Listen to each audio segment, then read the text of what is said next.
And Speaker of the House Paul Ryan wants you to pray after a mass shooting because, hey man, it works. It works. Now on Monday, Speaker Ryan went on Fox News, the show with Laura Ingraham, the Ingraham Angle, and talked about his reaction of the to the shooting in Texas. Now he called it, of course, devastating. He tweeted out, reports out of Texas are devastating. The people of Sutherland Springs need our prayers right now. Okay, that's your standard Republican politician response. Thoughts and prayers. Thoughts and prayers. Send these thoughts and prayers. Okay.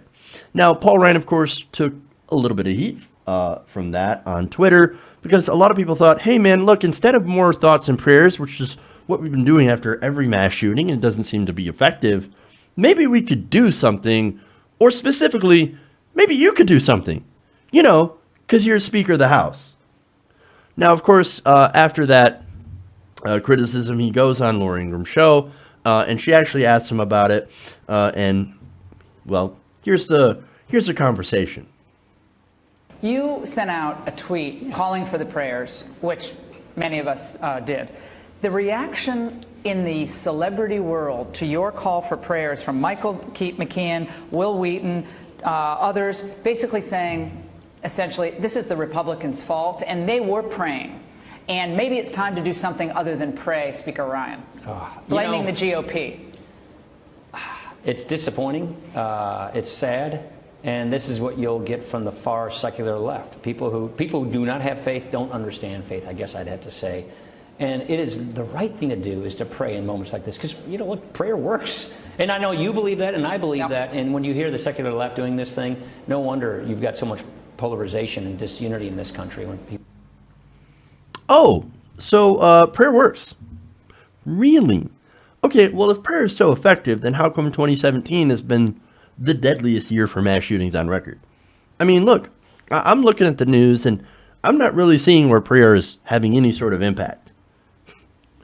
But on the issue of, and if you caught the last part, that it really kind of frustrates me when he says stuff like this. When you hear the secular left doing that, no wonder you've got so much polarization. So you understand what he's saying there, right? He's saying that because the so-called secular left, right, is saying, hey, look, thoughts and prayers, super fine, right? But again, since you're in a position of authority, maybe you should actually use your power in the government to actually do something. For example, after Vegas, we wanted to ban bump stocks, right? Or after the other mass shootings, limit magazine sizes, do other kinds of common sense gun control, right? No, thoughts and prayers, right? We are a little mad at that, okay? It's not solving the problem. We actually want you to do something about gun control. And what Paul Ryan is saying in response is, stop dividing the country. Why are you dividing America? But wait a minute. If you look at the polls, certain gun control measures get overwhelming support from the American public, even from NRA members themselves. Kind of weird. Thing is, we actually want solutions, right? And that's why we're calling you out. We want to use facts, logic, and reason to solve a real problem, a problem that'll a lot of these other countries who actually do common sense gun control don't have. We're the only one that seems to have this problem. Again, because we're the only one that actually doesn't do gun control. Thoughts and prayers, they're not cutting it. And besides, here's an aside, right?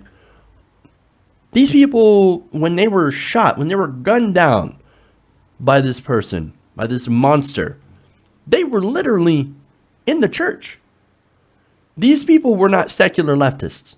Okay, these people were not bringing on the gay apocalypse. Okay, these people are good old Southern Texas Christians in their church, doing what they do, praying, all that stuff, being good Christians, and still, this happens to them.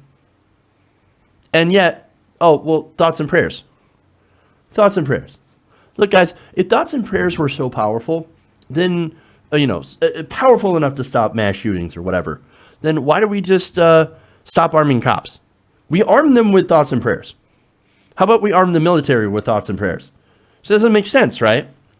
Now, Paul Ryan, though, he says, look, prayer works, right? Well, why doesn't he draft legislation to arm police and the military with thoughts and prayers? That's it. That's all you ever need. Why would you ever need guns if you have thoughts and prayers? Because he doesn't believe it, okay? Look, Paul Ryan cashes checks from the gun lobby. He says thoughts and prayers because it's a distraction. He says mental illness because it's a distraction. Because he actually doesn't want to do something about the real problems. And look, these politicians, they take money from the gun industry to do lots and lots of nothing. And that's the point. That's what they're paid for, right? And then when there's mass shootings, they'll continue to say, well, there's nothing we can do. Maybe you should arm yourself more, which, of course, creates this weird kind of perverse cycle. More shootings equals more gun sales, and more guns equals more shootings. That's what's happening. Now, he's right about one thing. I don't understand faith at all. I happen to think that when you do something over and over again and doesn't work, then maybe you should try something different. So if thoughts and prayers doesn't work in solving mass shootings, then maybe we should actually do something. If increasing access to guns doesn't have the required or doesn't have the effect that we actually want it to in reducing mass shootings, then maybe we should do something different. This is logic. It makes sense, okay?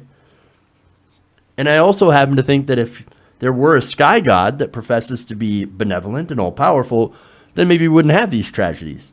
So either God is either not powerful, which would not make him a god, or not benevolent. You can't really have it both ways. You can't have your cake and eat it too. Okay? And look, the overall point is, and this entire thing with Paul Ryan, is that while thoughts and prayers might make you personally feel better, in reality, that's the only thing you've done is just make yourself feel better. Hey everybody, thanks for watching this video. If you want to see more like this, please hit the subscribe button below. And if you want to support truly independent progressive media, please consider becoming a patron at patreon.com/TYTNation.